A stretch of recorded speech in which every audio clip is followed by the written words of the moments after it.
But Pia, Objective 4 is really about the whole question of ensuring documentation. And the text of the Global Compact talks about, ensuring that migrants are issued with adequate documentation as a means to empower them to effectively exercise their human rights.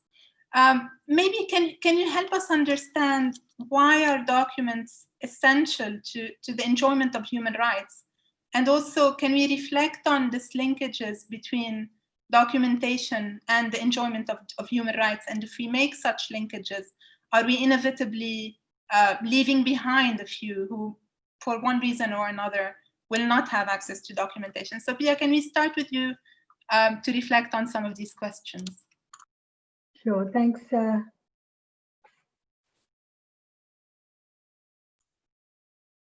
We can hear you. Can you hear me? Yeah. Okay, sorry, I've been frozen here. No, thank you very much for inviting me and for some very interesting questions that you've just posed. I'm going to just start by going quickly through some of the, I think it's useful to think about what this law says about documentation, legal identity, proof of nationality.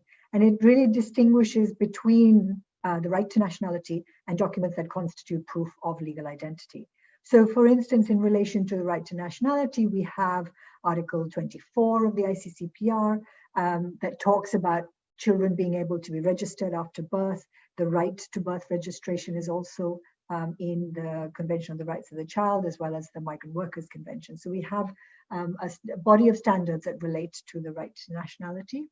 We also have then standards relating to the right to identity. So Article 6 of the UDHR and Article 16 of the Civil and Political Rights Covenant make clear that everyone has the right to recognition everywhere as a person before the law. And I think that's an important one because it recognizes that everybody has an identity. And building on this, the 2030 Agenda for Sustainable Development in its target 16.9 calls on all states to provide legal identity for all, including universal birth registration. So there is a body of standards there that we're kind of building on.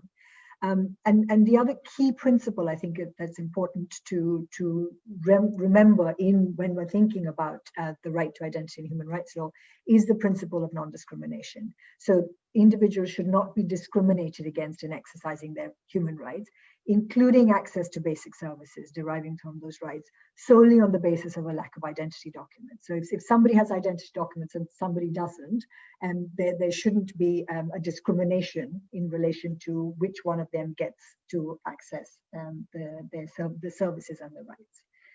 Just maybe 1 minute on the right to nationality, and then I want to spend a little bit more on the right to identity, because I know that some of your speakers will be speaking about statelessness as well. But just to say that, one of the key measures to protect rights is the conferral of nationality on a child as early as possible after the birth, particularly if the child would otherwise be stateless. So in some countries, for instance, in our region, in the Asia Pacific region, statelessness has persisted through generations. And you have people that are living in a territory where they are subject to a lack of access to nationality. And so really one of the critical safeguards is to ensure that nationality laws allow children born in the territory of a state to acquire the nationality of that state if they would otherwise not be entitled to a nationality, if otherwise they would be stateless.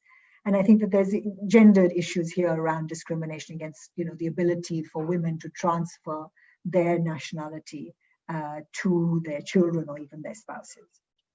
So moving on to the right to identity, and I think what's the important point to mention here, we talk about the right to have rights. In the end, human rights are inherent to all human beings. So the absence of documentation, the absence of being able to prove that they're one status or the other, doesn't really matter in the sense that they are still human beings, and they should not impede this. The lack of documentation should not impede the recognition of their human rights and also then the services that flow from them. So following on from that, states should have some responsibility to provide identity documents, and that should cover both regular and irregular migrants. There is a particular provision in this Objective 4 that we're looking at on consular protection. And there I note, for instance, that in fact there's been, in the context of COVID, quite problems with this protection and complaints about lack of consular support to stranded migrants, for instance, stranded South Asian migrants in the Gulf countries. And it really points then to a power imbalance. Who is there to protect the voiceless when you're in this situation of inequality? So the issue of undocumented or irregular migrants is a key feature of this objective. And obviously, as we all know on this call, there is a very, very large, even though if it's uncounted, so we don't, have the kind of impressive figures to say this million or that million, very large uncounted number of migrants who are without regular status. And most often, it's not because they've sneaked in, most often because they've entered regularly and lost the status. The consequences for having lost the status are very stark, and other speakers on your panel will speak to that. The lacking access to essential services, unable to access health, education, etc. And obviously, when documentation is itself confiscated or kept either by border authorities or employers, the migrant is him or herself made more vulnerable, including through not being able to have equal access to justice. This vulnerability really is rooted in the inability of the migrant to call upon the basic protective functions of the state in which they reside for fear of deportation. And so that's where the issue really comes to, that it's not so much the documentation isn't the thing that gives you rights, but it is the thing that allows you to stand up before the state and say, I need some protection. This is whom I am. So while undocumented migrants are not technically stateless, they do exist in a legal limbo that somehow recalls statelessness. And so their state of residence does not recognize their existence because they're undocumented, and they are, for all intents and purposes, beyond the reach of their state of nationality, and thinking about the lack of consular protection, etc.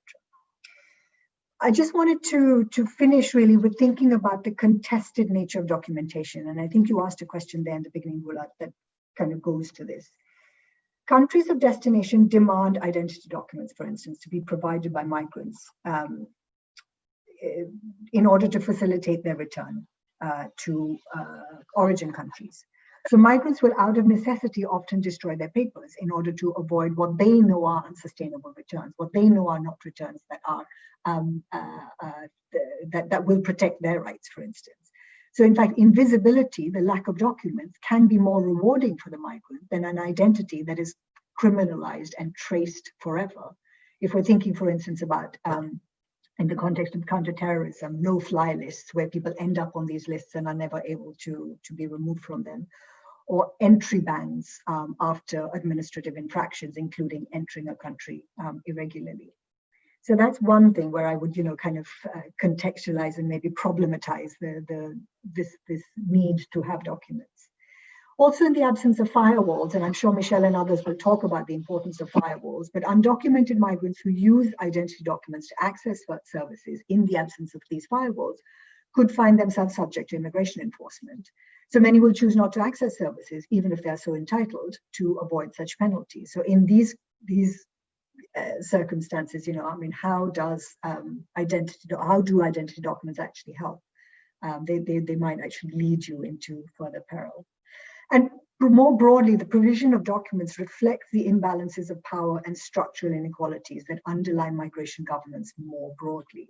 So migrants who are poor and so who can't afford the very high costs associated with documents, including the payment of bribes, which is often the context in which documentation is provided to migrants, will be unable to access documents. Those who lack access to information about how to go about getting documents in a language or a format that they understand. So some migrant women may be in this, so lack of educational literacy, migrants with disabilities because they can't understand the format, or those who are subject generally to discrimination, certain ethnic groups, for instance, among migrant groups. They will face far greater struggles in accessing documentation. And this often applies whether they are in regular or undocumented situations, but is often more stark when they're undocumented.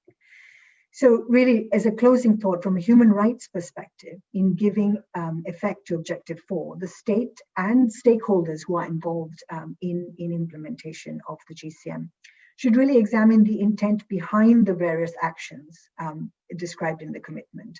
And that is to fulfill the right of all individuals to a legal identity. And therefore how best to ensure this right and the entitlements that flow from it. Because we can easily go in the conversation about documents down a path of using, as you were saying, we are using documents and documentation as a way to ensure and build up migration management, as opposed to the rights and protections of migrants.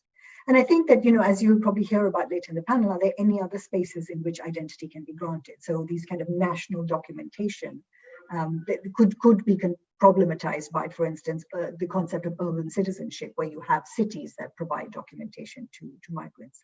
And I think that there is definitely work to be done in evolving the jurisprudence at the national, the regional, the international level to tease out how to resolve the conflict between the undocumented status of people and what that means in terms of their access to rights, and the principle of universalism in international human rights law, where technically people have these rights by dint of being humans, but there are certain gaps, I think, in human rights law in terms of providing that protection. And maybe thinking about building the capacity of judges and lawyers to protect the right to identity, and also how human rights should apply regardless of whether the migrant can provide this proof of identity, and how to ensure that happens. And finally, I would leave you with maybe a challenge to the colleagues listening on this call to provide us with good practices as a way to understand how these good practices can be developed and amplified from the bottom up, to understand what it is that migrants are facing and how what they need in terms of their right to identity. We know what the state wants and what the state needs, but what do migrants really need in terms of being able to access their rights? I will stop here, Rula, because I've been just watching a frozen screen the whole time I've been speaking. So I really hope that you guys are still there. Thank you, Pia. Yes, we could hear you. We actually had an issue with the camera. We couldn't see you at some point, but hopefully that that is resolved when we go back to you. But no, thank you very much. I think a crucial point emerging from what you're saying is one does not have to kind of cancel the other. People are, have inalienable rights regardless of status, regardless of documentation, but that should not also preclude us of also maybe improving the documentation system. But it's also a question of, I guess it's also a question of how much documentation is needed. And I think some of us who are also working on the issue on the ground, it seems that at some point what used to be sufficient documentation maybe 20 years ago now has been replaced by a multitude of more documentation. And it's not just documentation of a nationality or documentation of birth, but it's kind of these multitudes of systems. And it's very interesting, Pia, that you mentioned this angle of migrants who forego documentation for their own protection. And my country, Lebanon, during the civil war, people would just leave and tear their passport, and that back then, like 30 years ago, that was possible because people could not identify you. But now I think it is more challenging for people to get rid of their passport and claim status in a country because of the evolution in technology and tracing and all these kinds of technologies. But thank you very much. A lot to think about from what you said, Pia. We'll come back to you with a few more questions, hopefully.